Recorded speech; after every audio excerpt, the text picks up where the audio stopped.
एक खौफनाक railway station की है, जिसके बारे में लोगों का कहना था कि यह एक हॉन्टेड रेलवे स्टेशन है, जहां शाम ढलने के बाद कोई नहीं जाता था, क्योंकि कई लोगों की इस स्टेशन पर रहस्यमय ढंग से मौत हो चुकी थी। यह स्टेशन सरकार द्वारा बंद कराया जा चुका था और ट्रेनों का आना जाना भी बंद हो चुका था।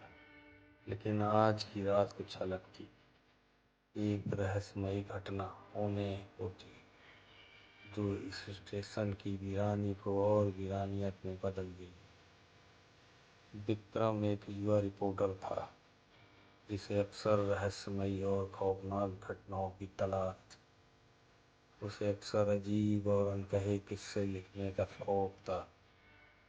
उसके हाथ एक ऐसी कहानी लगी जिसमें उसे इसी बंद रेलवे स्टेशन के बारे में बताया गया था। लोगों का मानना था कि इस स्टेशन पर रात के समय कुछ अजीब और खतरनाक घटनाएं, कई लोग वहां मारे जा चुके थे।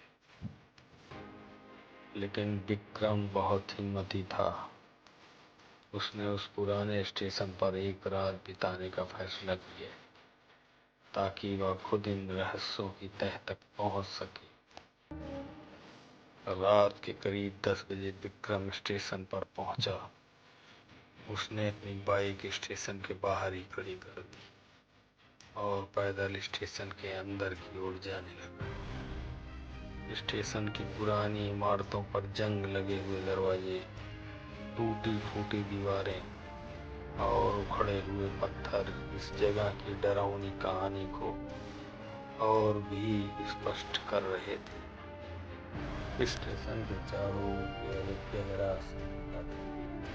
विक्रम ने स्टेशन के बाहर ही अपना कैमरा निकाला और यहाँ लोग कहते हैं कि आधी रात के बाद कुछ अजीब घटनाएं होती।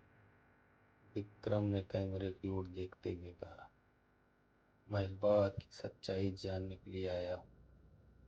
विक्रम ने स्टेशन के अंदर प्लेटफॉर्म पर पहला कदम रखा। उसके कदमों की आवाज खाली प्लेटफॉर्म पर। यह आवाज जैसे किसी अंधेरे गलियारे में खो जाने वाली लग रही। एक पुराने बेंच पर बैठकर उसने अपनी डायरी में कुछ नोट्स और फिर स्टेशन के चारों तरफ देखते हैं। रात का 12 बजने वाला ही था। विक्रम प्लेटफॉर्म पर टहलने लगा और टहलते हुए कुछ तस्वीरें भी खींच रहा था।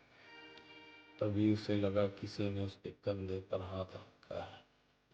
विक्रम ने तुरंत पीछे मुड़कर देखा, लेकिन वहां कोई नहीं। उसे लगा शायद वह उसका वहम। लेकिन तभी उसे अजीब सी फुसफुसाहट सुनाई दी।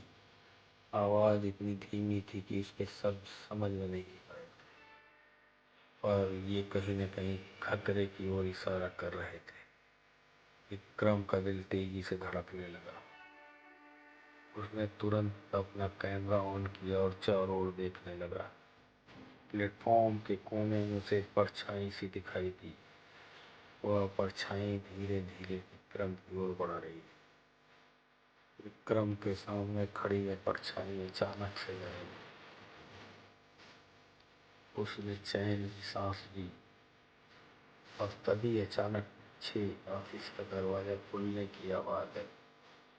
विक्रम ने पीछे मुड़कर देखा।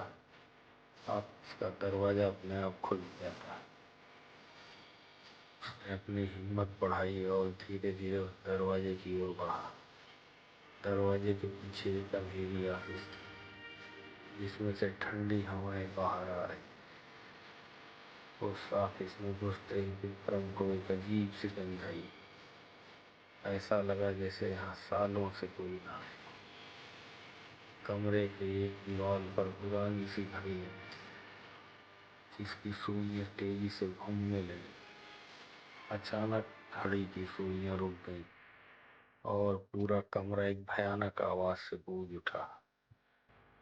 विक्रम समझ नहीं पाया कि यह आवाज कहां से आ रही।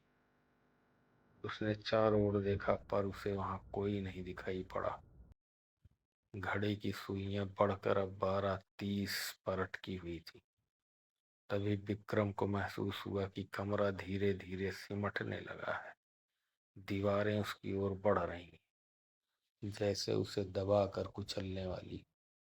वह जल्दी से बाहर भागा और बाहर से दरवाजा बंद कर दिया। वह वापस प्लेटफॉर्म की तरफ भागा और प्लेटफॉर्म पर उसने देखा। वो और आश्चर्य में पड़ गया, क्योंकि उस प्लेटफॉर्म की हर चीज बदल चुकी थी। जो बेंच पहले टूटी हुई पड़ी थी वह अब नई लग रही थी। चारों ओर धूल मिट्टी की जगह साफ सुथरा माहौल था। वह समझ नहीं पा रहा था कि ये बदलाव क्यों हो रहा। स्टेशन पर कुछ यात्री भी दिखने लगे थे, पर उनकी चाल ढाल और पहनावे अजीब से लग रहे थे।